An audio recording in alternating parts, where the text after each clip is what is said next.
ஆணி திருமஞ்சன மகாபிஷேகம் ஜூலை 2, 2025 அன்று அதிகாலை 2 மணிக்கு துவக்கம்.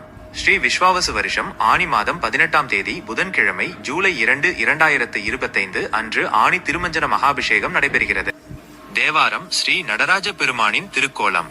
முடிகொண்ட மத்தமும் முக்கண்ணின் நோக்கும் முருவலிப்பும் துடிகொண்ட கையும் துதைந்த வெந்நீரும் சுரிகுழலால் படிகொண்ட பாகமும் பாய்புலித்தோலும் என் பாவி நெஞ்சில் குடிகொண்டவா தில்லை அம்பல கூத்தன் குறைகழலே. பொருள் விளக்கம். முடிகொண்ட மத்தமும் தனது திருமுடியில் சூடியிருக்கும் ஊமத்தம்பூவும் முக்கண்ணின் நோக்கும் நெற்றியில் அமைந்த 3வது கண்ணின் கருணை பார்வையும் முருவலிப்பும் மென்மையான புன்னகையும் துடிகொண்ட கையும் துடி உடுக்கை ஏந்திய திருக்கையும் துதைந்த வெந்நீரும் திருமேனி முழுவதும் நிறைந்திருக்கும் திருநீரும் சுரிகுழலால் படிகொண்ட பாகமும் சுருண்ட கூந்தலையுடைய பார்வதி தேவி அமர்ந்திருக்கும் இடது பாகமும் வாய்புலித்தோலும் இடுப்பில் கட்டியிருக்கும் புலித்தோலும் இவை அனைத்தையும் கொண்ட தில்லை அம்பல கூத்தனாகிய நடராஜ பெருமானின் சிலம்பொலிக்கும் திருவடி என் பாவி நெஞ்சில் பாவம் செய்த என் உள்ளத்தில் குடிகொண்டவாறு என்னே. சாராம்சம். இப்பாடல் திருநாவுக்கரசர் பெருமான் சிதம்பரத்தில் எழுந்தருளியுள்ள நடராஜ பெருமானின் திருக்காட்சியில் மெய்மறந்து அவரது ஒவ்வொரு திருவுருவ அம்சத்தையும் தனது உள்ளத்தில் பதிய வைத்து அது தன் பாவம் செய்த மனதிலும் நிலை பெற்றதை வியந்து போற்றுகிறார். ஊமத்தம்பூ, முக்கண், புன்னகை, உடுக்கை, திருநீரு, உமையொரு பாகம், புலித்தோல் ஆகிய நடராஜரின் சிறப்பு அம்சங்களை வரிசைப்படுத்தி அவை தனது உள்ளத்தில் நீங்காத இடம் பிடித்திருப்பதை கூறி இறைவனின் பெருங்கருணையையும் தனது ஆழ்ந்த பக்தியையும் வெளிப்படுத்துகிறார். அப்பர் பெருமான் அருளிய தேவாரம் பதிகத்தில் இடம்பெற்றுள்ள ஒரு அற்புதமான பாடல். இது சிதம்பரத்தில் ஆனந்த தாண்டவம் புரியும் நடராஜ பெருமானின் பெருமைகளையும் அவரிடம் தன் வினைகள் நீங்க வேண்டும் என்ற வேண்டுதலையும் வெளிப்படுத்துகிறது. இதன் பொருள் பின்வருமாறு. ஆடினாய் நறுநெய்யொடு பால் தயிர் அந்தணர் பிரியாத சிற்றம்பலம். நாடினாய் இடமா நறும் கொன்றை நயந்தவனே. நறுநெய்யொடு பால் தயிர் ஆடினாய்.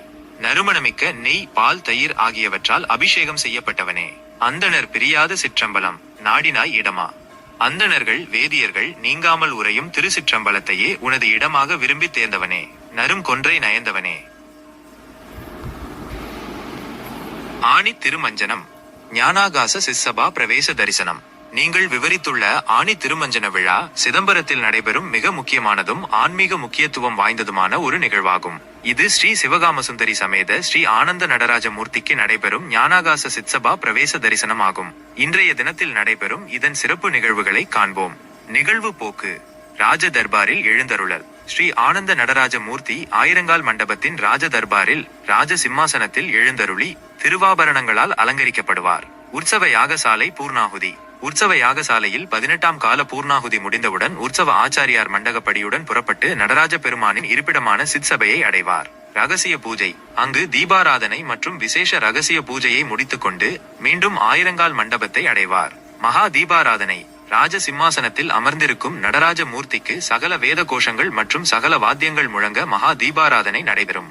சிற்சபா பிரவேசம். இதன் பின்னர் சிற்சபா பிரவேசமும் பஞ்சமூர்த்தி மகா தரிசனமும் மகா தீர்த்தவாரி உற்சவமும் நடைபெறும். இதுவே ஞானாகாச தரிசனம் என்று அழைக்கப்படுகிறது. ஞானாகாச தரிசனத்தின் முக்கியத்துவம். இந்த தரிசனத்தின் மூலம் ஸ்ரீ நடராஜ பெருமான் நமக்கு பிரத்யக்ஷ தாண்டவ தரிசனத்தை அருள்கிறார். இந்த தரிசனத்தை காணும்போது நாம் அறியாமலேயே நடராஜருடைய ஹாம் என்று சொல்லப்படும் பிராசாத பஞ்சாட்சரத்தை கூறுகிறோம். இதன் விளைவாக மானிடர்களாகிய நமக்கு முக்தி நிலை அடையச் செய்கிறது. இந்த நிகழ்வின் அங்கமாக பஞ்சமூர்த்திகளும் திருவீதியுலா சென்று வந்த பிறகு அஸ்திரராஜ சிவகங்கையில் அவப்ருத தீர்த்தம் தீர்த்தவாரி கொடுக்கப்படும். அதன் பின்னர் சிற்சபா பிரவேசம் நடைபெறும். இந்த ஆணி திருமஞ்சன தரிசனம் பக்தர்கள் இறைவனின் நேரடியான திருநடன காட்சியை தரிசித்து அறியாமையை நீக்கி முக்தி நிலையை அடையும் ஒரு அரிய வாய்ப்பாகும்.